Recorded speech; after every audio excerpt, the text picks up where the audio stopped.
آواز نکالنا شروع کرتا ہے اور اس کو کہتے ہیں زفیر، اور اس کے بعد جو ڈھینچوں کر کے نہایت بھیانک مکروہ آواز بعد میں اٹھتی ہے اس کو شہیق کہتے ہیں۔ تو ایک ہی جانور کی دو آوازیں ہیں جن کا پہلا حصہ زفیر کہلاتا ہے، دوسرا حصہ شہیق کہلاتا ہے۔ اس کی مزید تشریح یہ کی گئی ہے کہ وہ سیٹی سی آواز جو سانس اندر کھینچتے وقت نکلتی ہے اس کو زفیر کہتے ہیں، اور دمے کی آواز میں بھی جب دموی مریض سانس لیتا ہے تو سانس کی نالیاں تنگ ہونے کی وجہ سے لیتے وقت آواز سے اٹھتی ہے۔ گدھا عمدن اپنے پھیپھڑوں میں شکنجہ سا ڈالتا ہے آواز پیدا کرنے کے لیے، اس لیے وہ بہت تیز اور بڑے زور کے ساتھ ویسی آواز اٹھتی ہے۔ جب وہ نکالتا ہے تو پھر وقفے سے بار بار نکالتا ہے، اور اس سانس باہر نکالنے کے عمل کو جس میں گدھے جیسی آواز پیدا ہو اس کو شہیق کہا جاتا ہے۔ تو ان کے لیے سانس لینا بھی مشکل ہوگا اور سانس نکالنا بھی۔ سانس لیتے وقت بھی تکلیف سے آوازیں اٹھیں گی اور سانس نکالتے وقت بھی بڑی تکلیف سے آوازیں اٹھیں گی۔ خالدین فیہا ما دامت السماوات والارض، وہ ہمیشہ اس میں رہیں گے جب تک آسمان اور زمین قائم ہیں، الا ما شاء ربک، سوائے اس کے کہ جو اللہ چاہے، تیرا رب چاہے۔ ان ربک فعال لما یرید، یقیناً تیرا رب بہت کر گزرنے والا ہے جو وہ چاہتا ہے، خوب کرتا ہے اسے۔ جس چیز کا ارادہ کر لے تو فعال کے معنی کر گزرنے والا ان معنوں میں کہ کر کے رہتا ہے، جو ایک دفعہ فیصلہ کر لے وہ ضرور کر دکھاتا ہے۔ یہاں ایک ابہام سا ہے یہ جسے دور ہونا چاہیے۔ خالدین فیہا بلکہ دو ہیں، ایک کی بجائے دو قابل توجہ امور ہیں۔ ابہام تو کوئی بھی نہیں، مگر مراد ہے کہ سمجھنے میں بعض دفعہ دقت پیش آتی ہے۔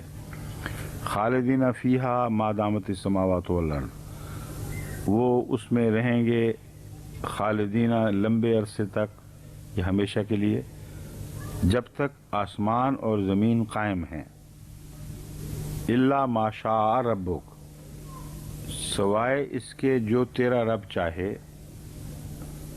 ان ربک فعال لما یرید، دو باتیں جو ابھرتی ہیں یہاں سے وہ یہ ہے کہ ایک تصور یوم آخرت کا اور جنت اور جہنم کا جو بچپنی سے ہمارے دماغوں میں قائم ہے، وہ زمین و آسمان کے مٹ جانے کے بعد کا ہے، ایسی قیامت کے بعد کا ہے جب کہ زمین اور آسمان مٹ جائیں۔ اور ایک وہ تصور ہے جو اب یہاں پیش کیا جا رہا ہے جو اس تصور کو منافی ہے، اور بعض دوسری آیات کے عین مطابق ہے۔ اس لیے ایک نیا مضمون ہے جو یہاں ابھرا ہے، اس سے پہلے کسی اور مذہب کی کتاب میں یہ مضمون میں نے نہیں دیکھا۔ قرآن کریم یہ نہیں فرما رہا کہ زمین اور آسمان کلیتاً مٹ جائیں گے تو اس کا نام قیامت ہے، اور اس کے بعد پھر یہ زمین و آسمان مٹ چکے ہوں گے تو پھر جزا سزا کا دور شروع ہوگا۔ قرآن کریم ایسی قیامت کا ذکر فرما رہا ہے جس میں انسانوں کی صف تو لپیٹی جاتی ہے مگر زمین اور آسمان قائم ہیں۔ اس مضمون پر وہ آیات روشنی ڈال رہی ہیں اور تصدیق کر رہی ہیں اس مضمون کی، جس میں اللہ تعالیٰ فرماتا ہے کہ اگر اے انسان اگر تو نے اپنی اصلاح نہ کی، باز نہ آیا ان حرکتوں سے، تو اللہ اس بات پر قادر ہے کہ اس کی بجائے تیری بجائے ہم اور انسان اور مخلوق لے آئیں۔ وہاں ان کو انسان نہیں کہا گیا بلکہ یہ فرمایا گیا پھر وہ تم جیسے نہیں ہوں گے، مختلف مخلوق ہوں گے۔ تو اگر زمین اور آسمان ہی مٹ چکے ہوں گے تو مختلف مخلوق کہاں سے آئے گی؟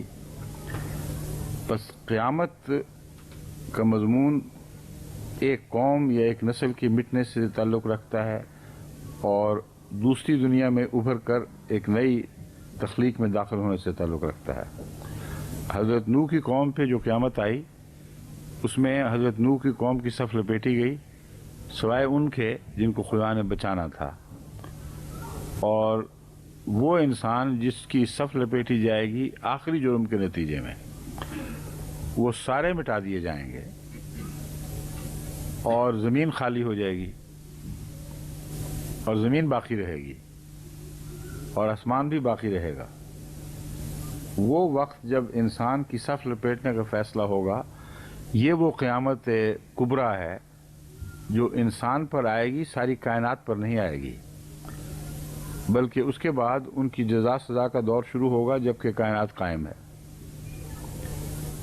اسی لیے اللہ تعالیٰ فرماتا ہے خالدین فیہا ما دامت السماوات والارض، جب تک آسمان اور زمین باقی ہیں وہ اس میں ہمیشہ رہیں گے، الا ما شاء ربک، سوائے اس کے جو اللہ چاہے، جو تیرا رب چاہے۔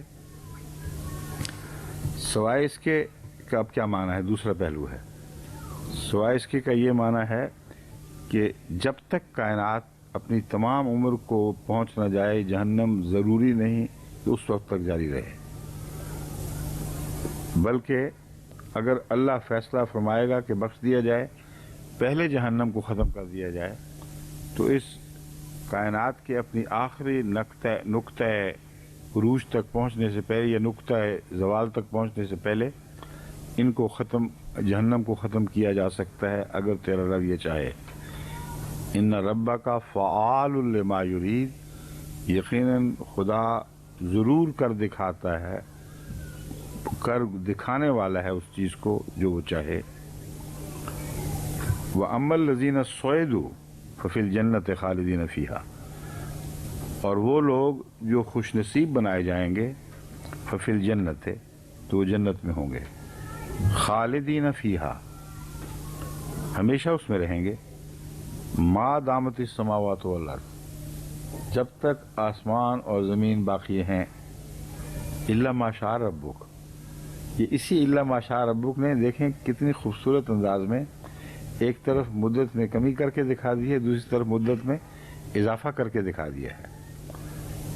پہلا الا ما شاء ربک جہنم کی مدت میں کمی کی طرف اشارہ کر رہا تھا، اب ما شاء ربک زمین و آسمان کے مٹ جانے کے بعد بھی ان لوگوں کی جنت کے ابدی ہونے کا ذکر فرما رہا ہے جن کو وہ پسند فرمائے گا، جن کو جنت کی خوشخبری ملے گی۔ ثبوت اس بات کا اسی آیت کے اگلے حصے میں ہے، عطاءً غیر مجزوز، یہ وہ عطا ہے جو منقطع کبھی نہیں ہوگی۔ بس اس زائد ٹکڑے نے اس مضمون سے پردے اٹھا دیے کہ بظاہر دونوں آیتیں ہمیشگی کے وعدے کر رہی ہیں، مگر جہنم کے وعدے کے ساتھ عطاءً غیر مجزوز نہیں فرمایا، صرف جنت کے وعدے کے ساتھ عطاءً غیر مجزوز فرمایا ہے۔ بس الا ما شاء ربک کا مطلب یہی بنے گا کہ ہاں چاہے تو اس میں کمی کر دے، سوائے اس کے کہ تیرا رب چاہے تو جہنم میں کمی کر دے، سوائے اس کے کہ تیرا رب چاہے تو زمین و آسمان کے فنا ہونے کے بعد بھی وہ جنت ہمیشہ قائم رہے جو اس کے محبوب بندوں کو ملے گی۔ فَلَا تَكُ فِي مِرْيَةٍ مِّمَّا يَعْبُدُ هَؤُلَاءِ، پس تو ہرگز اس بارے میں شک میں نہ مبتلا ہو جو یہ لوگ عبادت کرتے ہیں، مما، جس چیز کی یا جو بھی یہ عبادت کرتے ہیں اس بارے میں کسی قسم کے شک میں مبتلا نہ ہو۔ ما یعبدون الا کما یعبد آباؤہم من قبل، یہ تو سوائے اس کے کہ ان کے ماں باپ نے جس طرح عبادت کی تھی ویسی ہی عبادت یہ کر رہے ہیں، اس کے سوا ان کی عبادت میں کوئی حقیقت نہیں ہے، اندھا دھند اپنے ماں باپ کی عبادت کے طریق پر قائم ہیں۔ وَإِنَّا لَمُوَفُّوهُمْ نَصِيبَهُمْ غیر منقوص، اور میں ضرور ان کو ان کا حصہ پورا پورا دوں گا، جو بھی ان کے مقدر میں لکھا گیا ہے، غیر منقوص، اور اس میں کوئی کمی نہیں کی جائے گی۔ وَلَقَدْ آتَيْنَا مُوسَى الْكِتَابَ، اور ہم نے موسیٰ کو بھی یقیناً کتاب عطا کی تھی، یا موسیٰ کو یقیناً کتاب عطا کی تھی، فَاخْتُلِفَ فِيهِ، تو اس کتاب میں بعد ازاں اختلاف کیا گیا. دو بعد ازاں کے معنی بھی ہیں اور اس وقت کے بھی معنی اس میں شامل ہیں. جب کسی نبی کو کتاب دی جاتی ہے تو بعض لوگ اس سے اختلاف کرتے ہیں جو ایمان نہیں لاتے، اور بعد ازاں اختلاف کے معنی ہیں کہ وہ لوگ جو ایمان لے آتے ہیں کتاب کے نزول کے بعد، پھر وہ انہی آیات میں اختلاف کرنا شروع کر دیتے ہیں جن کو پہلے من جملہ تسلیم کر چکے ہوتے ہیں. وَلَوْلَا كَلِمَةٌ سَبَقَتْ مِن رَّبِّكَ لَقُضِيَ بَيْنَهُمْ، اور اگر تیرے رب کا یہ فیصلہ، اس کا کلمتن سے مراد یہاں فرمان ہے، تیرے رب کا فرمان اس سے پہلے گزر نہ چکا ہوتا، لَقُضِيَ بَيْنَهُمْ، تو ضرور ان کے درمیان فیصلہ چکا دیا جاتا. یعنی اختلاف کے نتیجے میں جو گناہ کرتے ہیں، ظلم کرتے ہیں، لوگوں کو شک میں ڈالتے ہیں، تو کیوں ان کے بارے میں ساتھ ساتھ خدا کا فیصلہ نہیں اترتا، کیوں ان کو چھٹی ملتی ہے؟ یہ بیان فرمایا جا رہا ہے کہ اس سے پہلے خدا ایک فیصلہ کر چکا ہے کہ انسان کو اس دار ابتلا میں چھٹی دوں گا اور وہ جو چاہے گا کرے گا، اور میں ہر بات پر اس کی پکڑ نہیں کروں گا. یہ وہ فیصلہ ہے جو پہلے گزر چکا ہے.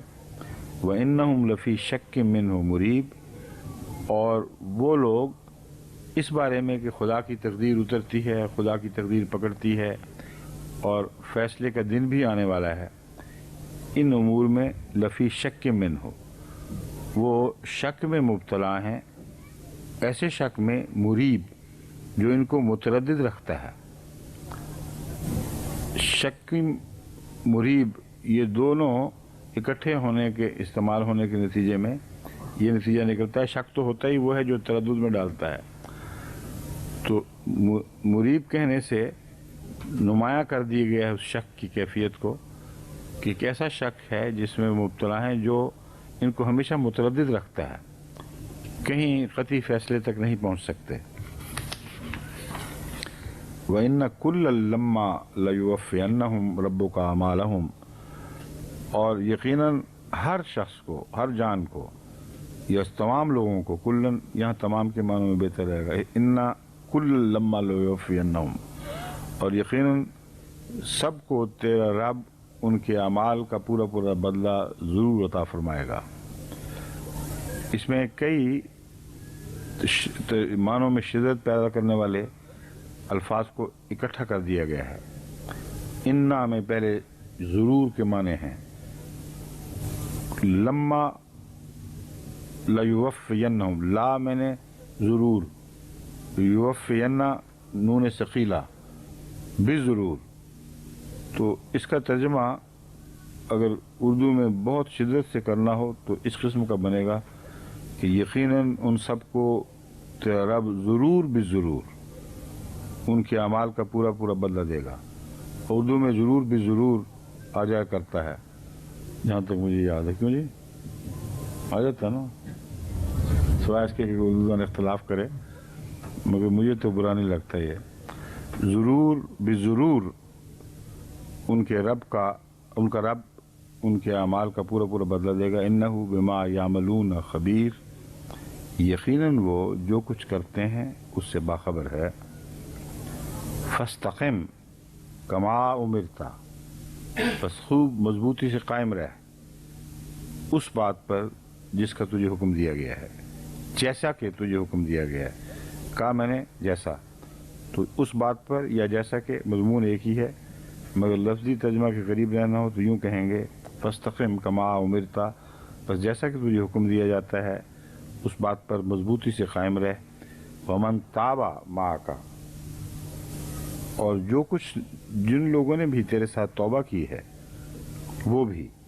ولا تطغوا، اور تم حد سے نہ بڑھو. انہ بما تعملون بصیر، یعنی کبھی حد سے تجاوز نہ کرنا. لا تطغوا سے مراد ہے کبھی حد سے تجاوز نہ کرنا. انہ بما تعملون بصیر، یقیناً وہ یعنی اللہ تعالیٰ جو کچھ تم کرتے ہو اسے دیکھنے والا ہے.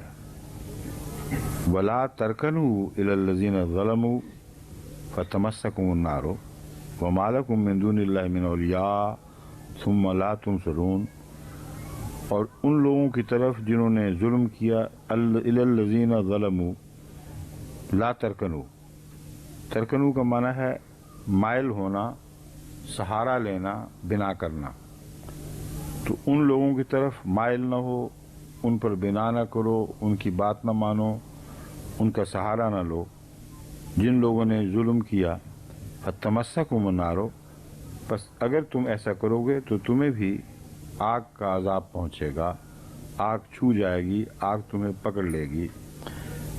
تو مسا کا مطلب تو چھونا ہے، مگر جیسا کہ میں پہلے بیان کر چکا ہوں، مراد یہ نہیں کہ چھو کے ہٹ جائے گی، مراد یہ ہے کہ تمہیں آ لے گی۔ وَمَا لَكُم مِّن دُونِ اللَّهِ مِنْ أَوْلِيَاءَ، اور تمہارے لیے اللہ کے سوا، دون اللہ، اللہ کے سوا کوئی دوست نہیں ہے۔ ثم لا، نہیں رہیں گے، یہ مستقبل کی بات چونکہ ہو رہی ہے اس لیے ہیں کی بجائے نہیں ہوں گے۔ ثم لا تنصرون، پھر تم مدد نہیں دیے جاؤ گے۔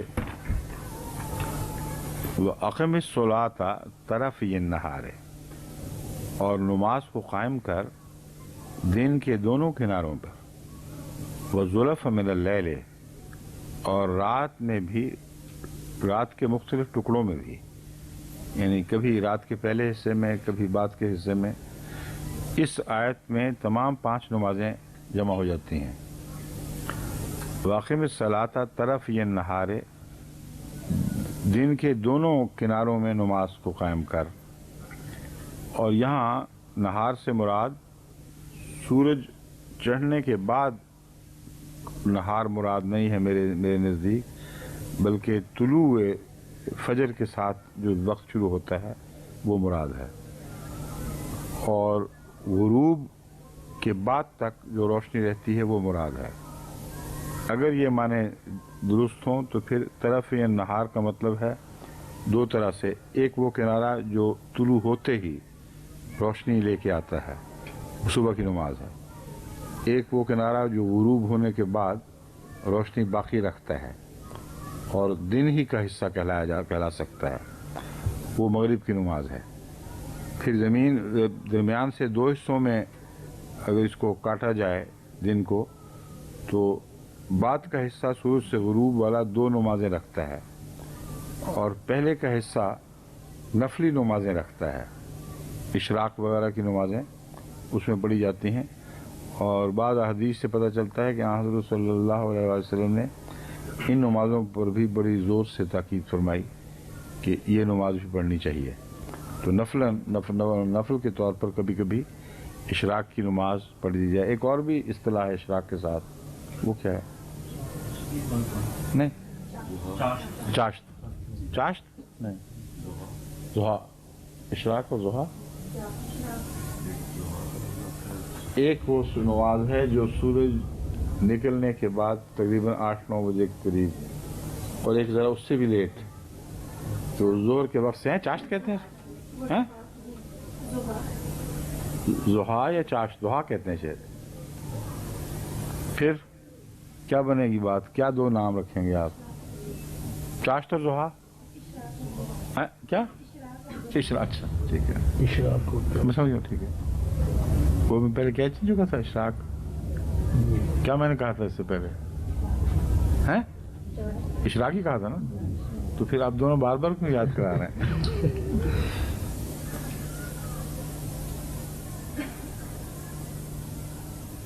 اگلی بات یہ ہے، ان الحسنات یذہبن السیئات، یقیناً نیکیاں برائیوں کو لے جاتی ہیں، دور کر دیتی ہیں۔ یہ بہت ہی اہم مضمون ہے جس کا نمازوں کے دن کے مختلف حصوں سے تعلق ہے، کیونکہ ہر دن کے حصے اور رات کے حصے کے ساتھ کچھ بدیاں بھی متعلق ہوتی ہیں۔ کچھ بدیاں دن کے شروع میں کی جاتی ہیں، کچھ آخر پر، رات کے آغاز پر۔ یہ جو کئی قسم کے ناچ گانے کی پارٹیاں ہیں یہ رات کے مختلف حصوں میں ہوتی ہیں۔ کئی قسم کے گناہ، چوری، چکاری وغیرہ یہ رات کے بھیگ جانے کے وقت کیے جاتے ہیں۔ غرضی کے دن کے حصوں میں بھی جب دن چڑھتا ہے تو کئی پھر ظالم اس وقت ظلم کے لیے ارادے سے نکلتے ہیں.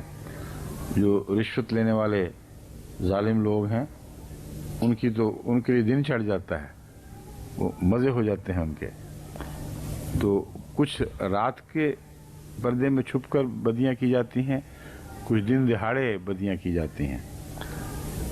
نمازوں کی یہ تقسیم بتاتی ہے کہ ہر بدی کے مقابل پر ایک نماز ہے، اور اگر نماز سچی ہوگی تو ضرور ان بدیوں کا ازالہ کرے گی.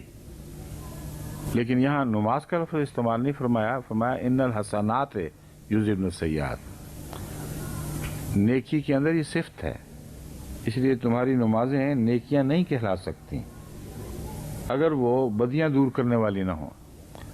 اگر ان سب بدیوں میں تم اسی طرح جکڑے رہو اور نہ دن کی بدیاں دور ہوں نہ رات کی بدیاں دور ہوں تو یہ نمازیں تو تم سمجھتے رہو مگر حسنات نہیں کہلا سکیں گی.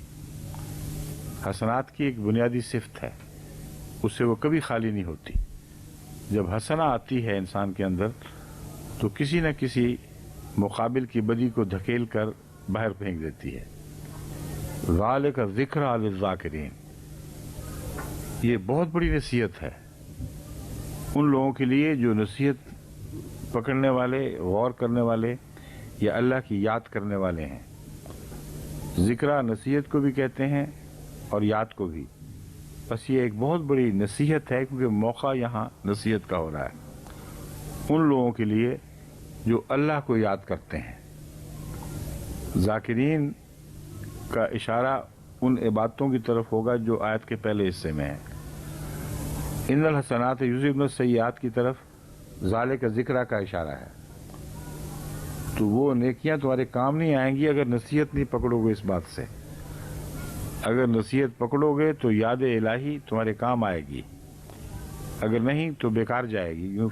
فرضی طور پر تم یاد الہی کر رہے ہوگے، حقیقتاً اس کے فائدے سے عاری ہوگے. وصبر فإن اللہ، میں نے کہا وہ گھڑی کہاں چلے گئی جو یہاں لگی ہوتی تھی؟ ابھی ہے وقت. وہ دوسرے اسٹوڈیو میں تھی. یہاں بھی گھڑی کا کیا چھوٹی سی گھڑی چیز ہے، یہاں بھی لگوا دیں. 2-3 طرف لگی ہونی چاہیے گھڑیاں ذرا اوپر کر کے تاکہ جتنے بھی لوگ بیٹھے ہوں اپنی نظر اٹھا کے دیکھ سکیں. وَاصْبِرْ فَإِنَّ اللَّهَ لَا يُضِيعُ أَجْرَ الْمُحْسِنِينَ، پس صبر کر فَإِنَّ اللَّهَ لَا يُضِيعُ، پس یقیناً اللہ تعالیٰ ضائع نہیں کرتا اجر المحسنین، احسان کرنے والوں کے اجر کو. فَاصْبِرْ فَإِنَّ اللَّهَ لَا يُضِيعُ أَجْرَ الْمُحْسِنِينَ، یہاں محسن کا ترجمہ ہے احسان کرنے والا. یہ احسان دو رخا ہے. ایک وہ احسان ہے جو نیکیوں کو سنوارنے والا اور خدا کے حضور عبادت کو اس طرح سنوار کر پیش کرنے والا کہ انسان اچھا ہو کر خدا کے حضور حاضر ہو. ایک احسان ہے بنی نوع انسان کے تعلق میں اور اپنے ہم جنسوں سے تعلق میں. ان دونوں احسانات کے معنی بدل جاتے ہیں. ایک ہے ان سے جو معاملہ کرو وہ خوبصورت کر کے اس طرح کرو کہ تمہارا ان پر احسان ہو، صرف عدل کا بدلہ نہ دینے والا، عدل کرنے والے نہ ہو بلکہ احسان کا سلوک کرنے والا ہو، ان کے حق سے بڑھ کر ادا کرنے والے. اور جہاں تک اللہ تعالیٰ کے حضور احسان کا معاملہ ہے، اس کا مطلب یہ ہے اب تم ایسا کرو کہ خدا کا تم پر جو حق واجب ہے اس میں کمی نہ آنے دو، اور اپنے معاملات کو اس طرح سنوارو، اپنی عبادتوں کو اس طرح سنوارو کہ خدا تعالیٰ تمہیں محسنین میں لکھ لے. خدا پر احسان تو ہو نہیں سکتا مگر عبادتوں کو خوبصورت ضرور بنایا جا سکتا ہے. بس یہاں احسان سے مراد حسن پیدا کرنا ہے صرف، اور نعوذ باللہ اللہ پر کوئی احسان نہیں. فَاصْبِرْ فَإِنَّ اللَّهَ لَا يُضِيعُ، اب صبر کا اس کے ساتھ کیا تعلق ہے؟ صبر کا دونوں طرح تعلق ہے. ایک تو نیکی وہ جو قائم رہنے والی نیکی ہے، اسی کا ذکر چلا ہے. یذہبن السیئات، نیکی آ کے ٹھہر جاتی ہے اور برائی کو دھکیل باہر کرتی ہے. اور آن حضرت صلی اللہ علیہ وآلہ وسلم نے صبر کی تعریف یہ فرمائی ہے، ایک تعریف جو بہت اہم اور بنیادی ہے، کہ نیکی کو اس طرح انسان پکڑ بیٹھے کہ پھر کبھی بھی اس نیکی سے جدا نہ ہو۔ تو چونکہ مضمون یہ نیکیوں کا بیان ہوا ہے، اس لیے یہاں صبر کا تعلق ان پہلی آیت سے یہ ہوگا کہ صبر کے ساتھ اپنی نیکیوں کو پکڑ رکھنا، یہ کبھی تم سے جدا نہ ہو، کیونکہ نیکیوں کا کام یہ نہیں کہ آئیں اور چلی جائیں، نیکیوں کا کام یہ ہے کہ آ کے ٹھہر جائیں اور برائیوں کو قریب نہ پٹکنے دیں، ان کو نکال باہر کریں۔ یہ اگر تم کر لو فإن اللہ لا یضیع اجر المحسنین، تو جو لوگ اپنے معاملات کو، اپنے اعمال کو ہمیشہ حسین بناتے رہتے ہیں، ان کے اجر کو اللہ تعالیٰ کبھی ضائع نہیں فرماتا۔ فلولا کان من القرون من قبلکم اولو بقیۃ ینہون عن الفساد فی الارض الا قلیلا ممن انجینا منہم، پس کیوں نہ تم میں سے، لو کانا من القرون من قبلکم، ہاں کیوں نہ ایسا ہوا کہ تم سے پہلے جو شہروں اور بستیوں میں رہنے والے لوگ تھے، اولو بقیۃ، جو صاحب عقل تھے، ینہون عن الفساد فی الارض، کیوں نہ ایسا ہوا کہ وہ زمین میں فساد کرنے سے لوگوں کو روکتے۔ یہ بات ہے پوری جو آخر پر جا کے نکلتی ہے۔ فلولا، کیوں، آخر کیا بات مانے تھی، کس بات نے ان کو روک دیا کہ من قبلکم، تم سے جو پہلے لوگ تھے، القرون سے مراد بستیوں والے، شہروں یا دیہات میں بسنے والے، اولو بقیۃ، اتنے صاحب عقل کیوں نہ ہوئے کہ ینہون عن الفساد، کہ وہ فساد سے روکتے، فی الارض، زمین میں، الا قلیلا منہم ممن انجینا منہم، ہاں معدود چند ان کے سوا جن کو اللہ تعالیٰ نے ان میں سے نجات بخشی، انہوں نے ایسے ہی کیا۔ وَاتَّبَعَ الَّذِينَ ظَلَمُوا مَا أُتْرِفُوا فِيهِ وَكَانُوا مُجْرِمِينَ، اب یہ جو بیچ میں جملہ معترضہ ہے، اس کو چھوڑ کر اس حصے کو پہلے حصے سے ملا کر پڑھنا ہوگا۔ یہ نہیں کہہ سکتے الا قلیلا ممن انجینا منہم واتبع الذین ظلموا، اس میں واضح وقفہ ہے، دو بیچ میں ایک مضمون استثناء کا آیا ہے، اور یہ جو بقیہ حصہ آیت کا پہلے مضمون سے تعلق ہے کہ کیوں ایسا نہ ہوا کہ پیچھے گزرے ہوئے لوگوں میں سے جو تم سے پہلے تھے، انہوں نے عقل استعمال کی اور فساد، زمین پر فساد سے روکا، اور کیوں واتبع الذین ظلموا، کیوں ان لوگوں نے جنہوں نے ظلم کی راہ اختیار کی، ان کی پیروی کی، ما اترفوا فیہ، جو زمین میں صاحب فراخی بنائے گئے تھے، جن کو زمین کی، دنیا کی دولتیں اور فراخی عطا فرمائی گئی تھی، وَكَانُوا مُجْرِمِينَ، اور وہ مجرم ہو گئے بجائے اس کے کہ ان نیکیوں سے فائدہ اٹھاتے۔ تو واتبع کا مضمون اس جملہ معترضہ کے بعد کے کو چھوڑ کر پہلے لوگوں سے ہی مل رہا ہے کہ کیوں انہوں نے یہ نہیں کیا اور کیوں یہ کیا۔ وَمَا كَانَ رَبُّكَ لِيُهْلِكَ الْقُرَىٰ بِظُلْمٍ وَأَهْلُهَا مُصْلِحُونَ، اور ما كان ربک لیہلک القریٰ بظلم، اللہ تعالیٰ یعنی تیرا رب ہرگز کسی بستی کو یا بستیوں کو، القریٰ، ظلم کی راہ سے ہلاک نہیں کرتا، اور خدا نے ظلم کا اپنے تعلق میں ظلم کی یہ تشریح فرمائی ہے، وہ اہلھا مصلحون، یعنی خدا کے ہاں ظلم کی جو تعریف ہے بہت ہی بلند ہو گئی ہے، یہ نہیں کہ نیک لوگوں کو مار دیتا ہے، فرمایا ایسے بد لوگ جو کچھ اصلاح کی طرف مائل ہوں، ان کو بھی اگر خدا مار دے تو خدا کے نزدیک ظلم ہے، اس لیے ان کو مہلت دیتا ہے جب تک وہ اصلاح پذیر ہوں۔ اسی لیے پاکستان کو بچانے کا یہ نسخہ میں نے پیش کیا تھا کہ تبلیغ شروع کر دو، جتنا مرضی مولوی شور مچائیں، تم تبلیغ کرو، اس کے بغیر یہ بچتے نہیں ہیں۔ اگر خدا ان کو توفیق دے اور تبلیغ کے نتیجے احمدی بننے شروع ہو جائیں گے تو خدا کا یہ جو قانون ہے جاری و ساری، یہ ان کو بچانے کے لیے آ جائے گا، اور باوجود اس کے کہ بہت گناہ گار ہیں پھر بھی ان کے بچنے کے امکانات پیدا ہو جائیں گے۔ وَمَا كَانَ رَبُّكَ لِيُهْلِكَ الْقُرَىٰ بِظُلْمٍ وَأَهْلُهَا مُصْلِحُونَ۔ اب بے ظلمن کا دوسرا ترجمہ ہے وہ اہل بستی جو ظلموں میں مبتلا ہیں۔ یہاں ایک ضمیر میں نے پھیری ہے رب کی طرف، اگر وہ ایسی حالت میں ان کو مار دے کہ وہ اصلاح پذیر ہوں تو خدا کے نزدیک گویا یہ ظلم ہے۔ دوسرا معنی یہ ہے ان کے ظلم کی وجہ سے، خواہ کتنا بڑا ہی ظلم کیوں نہ ہو۔ ما کان ربک لیہلک القری بظلم، کسی بہت بڑے ظلم کے نتیجے میں بھی بستی والوں کو ہلاک نہیں کیا کرتا اگر وہ اصلاح کی طرف مائل ہو چکے ہوں اور اصلاح کی طرف متوجہ ہوں۔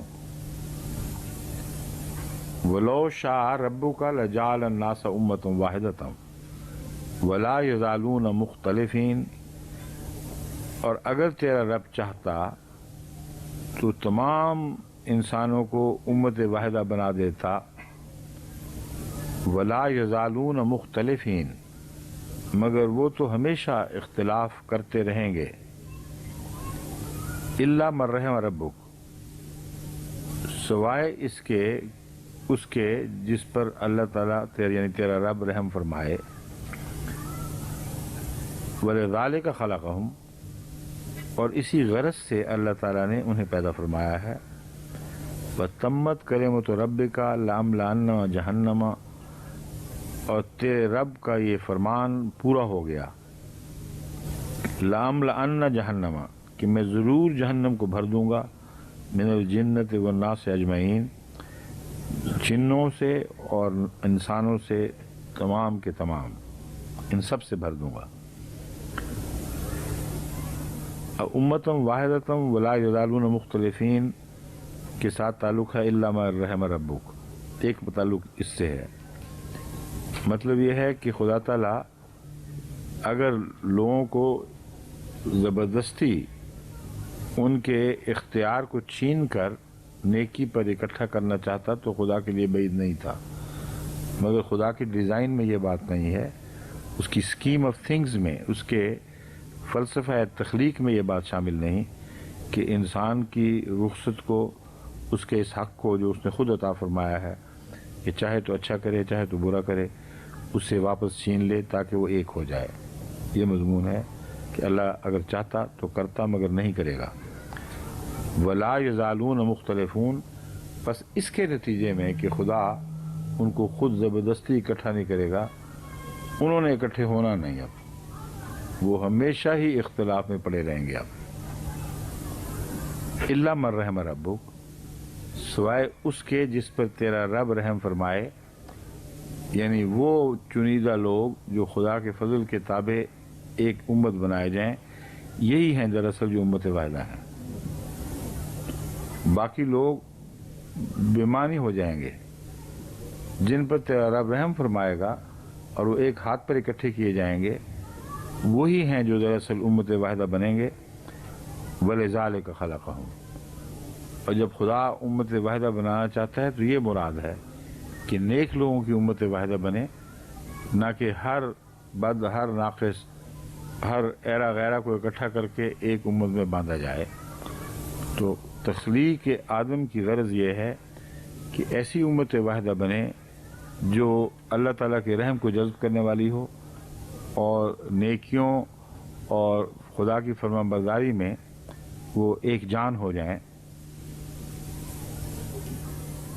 یہ تو تقدیر پوری ہو جائے گی جب چند لوگ بھی اس اکثریت کو چھوڑ کر خدا کے نام پر ایک جگہ اکٹھے ہو کر ایک ہاتھ پر جمع ہو کر امت واحدہ بنیں گے۔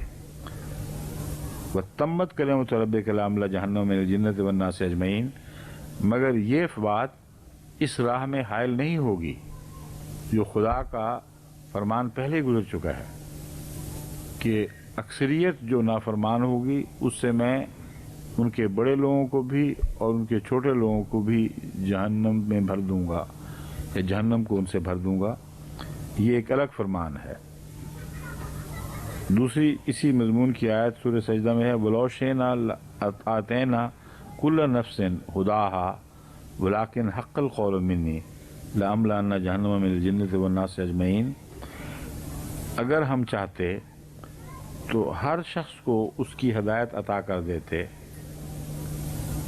ولیکن حق القول منی، لیکن میرا فرمان لازماً سچا نکلنا تھا اور سچا نکلا، لَأَمْلَأَنَّ جَهَنَّمَ مِنَ الْجِنَّةِ وَالنَّاسِ أَجْمَعِينَ، کہ میں ضرور جہنم کو بڑے لوگوں اور عامت الناس سے تمام کے تمام سے جہنم کو بھر دوں گا۔